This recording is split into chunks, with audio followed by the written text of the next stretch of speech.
Paz seja convosco. Feliz por estar aqui junto com vocês mais uma vez para refletirmos sobre o livro de Atos dos Apóstolos. Hoje, capítulo 17 e capítulo de número 18. No capítulo de número 17, Paulo está realizando a sua viagem missionária e ele chega a Tessalônica. E ali, na Tessalônica, ele vai expondo e demonstrando que convinha que o Cristo padecesse e ressuscitasse dos mortos.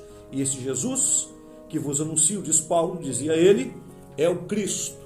Nós devemos nos lembrar que quando Paulo fala a respeito do Evangelho, ele primeiro precisa anunciar e convencer aos judeus de que Jesus é o Cristo, de que Jesus é o Messias. Essa é a grande discussão das obras missionárias do apóstolo Paulo. E nós percebemos que por onde ele chega nessas cidades que estão ali nesse entorno, cidades inclusive cidades gregas, tem ali também as sinagogas judaicas funcionando. E Paulo precisa pregar a partir dessas sinagogas judaicas. E ele encontra uma grande resistência, como também encontra pessoas que acreditam no Evangelho e que rendem o seu coração ao Senhor Jesus. Paulo prega, mas diz-nos aqui no verso 5 que judeus desobedientes e movidos de inveja tomaram consigo alguns homens perversos e vadios. E então esses homens alvoroçaram o povo, alvoroçaram a cidade e assaltaram inclusive a casa de Jason e procuravam tirá-los dali para junto do povo.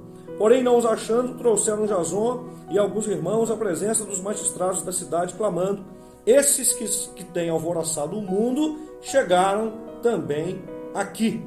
E eles diziam que a pregação de Paulo era uma pregação contra os decretos de César, dizendo que existia um outro rei, Jesus. É claro que Paulo estava anunciando o reino de Deus, mas ele não estava anunciando algo contra o reino romano ou o império romano. Ele anunciava a salvação, ele anunciava o reino de Deus. E enquanto Paulo fazia isso, esses magistrados os julgando, perceberam que não havia tanta coisa assim e que aquela acusação não era uma acusação própria. E diz-nos a palavra de Deus que os irmãos os enviaram de noite, Paulo e Silas, a Bereia. E na cidade de Bereia é muito interessante porque os bereanos, ouvindo o Evangelho, eles examinavam cada dia nas Escrituras se essas coisas que estavam sendo pregadas eram de fato assim. Versículo de número 11.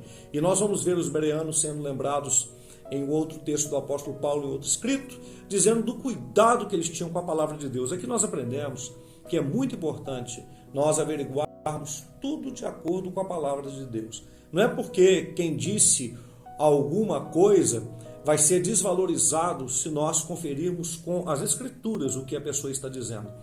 O nosso conselho é que qualquer pessoa que te disser qualquer coisa a respeito das Escrituras, que você confira, porque a responsabilidade não é apenas de quem fala, é maior ainda de quem fala, mas é também de quem ouve.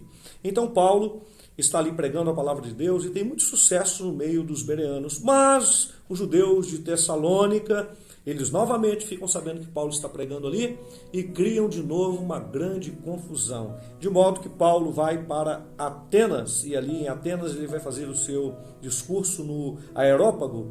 E quando ele está fazendo o seu discurso, que é um discurso maravilhoso, ele vai observar que existe um altar escrito ao Deus desconhecido.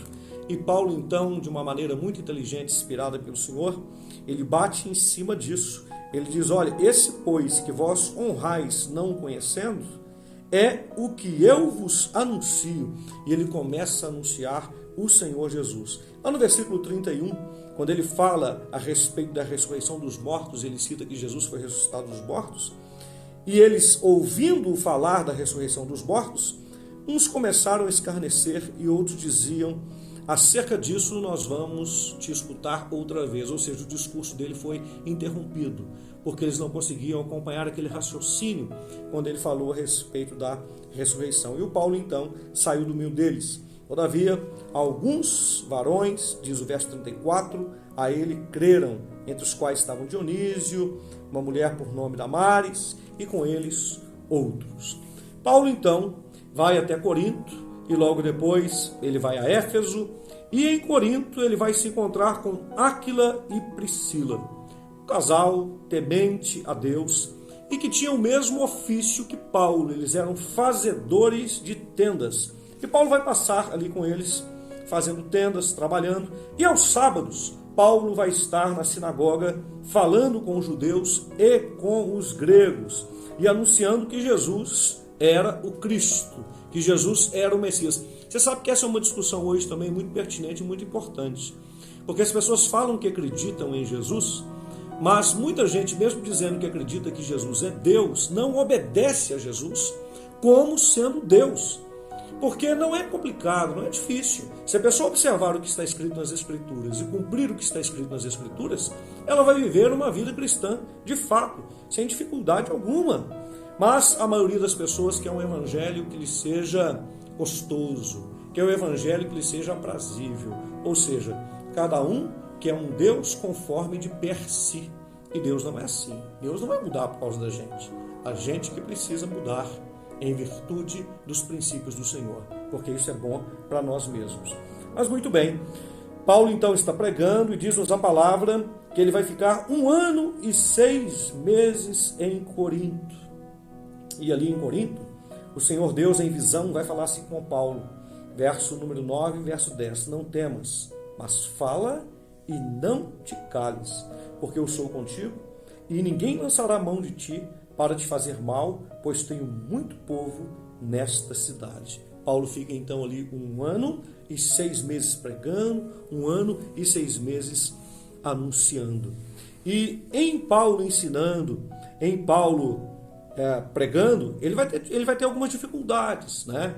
Ele vai ser levado a Gálio, procônsul da Caia, mas esse vai observar aquela situação, no verso 15 vai dizer assim, se a questão é de palavras e de nomes e da lei que entre vós há, vede-o vós mesmos, porque eu não quero ser juiz dessas coisas. E os expulsou do tribunal. Aqueles que os levaram ao tribunal agarraram Sóstenes, Sóstenes era um daqueles que creram, principal da sinagoga, e o feriram diante do tribunal. Porém, a Gálio, nada dessas coisas o incomodava.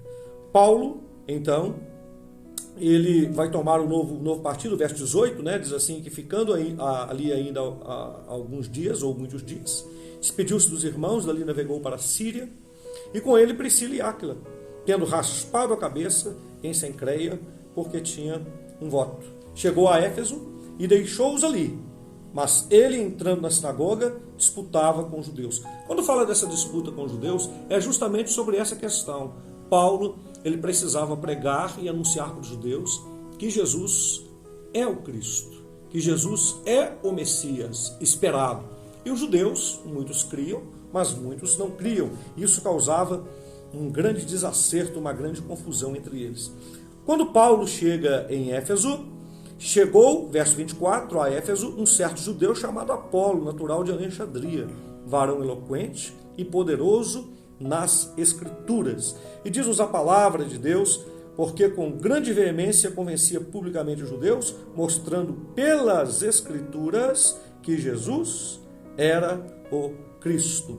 O Apolo, ele vai se juntar à pregação do Evangelho, vai ser usado por Deus, e é incrível como é que o Espírito Santo de Deus está agindo aqui na igreja primitiva. E mesmo diante de tantas dificuldades, tantas perseguições, mesmo diante de tanta gente revoltada contra a pregação do Evangelho, a gente vê uma ação de Satanás em relação a isso aí. O Evangelho está sendo pregado. O Evangelho está chegando aonde precisa chegar.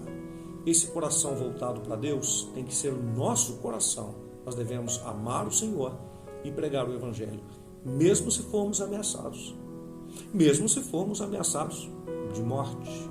Mesmo se formos colocados na berlinda, nós não devemos e nem podemos negar o Senhor Jesus. Deus te abençoe. Até amanhã.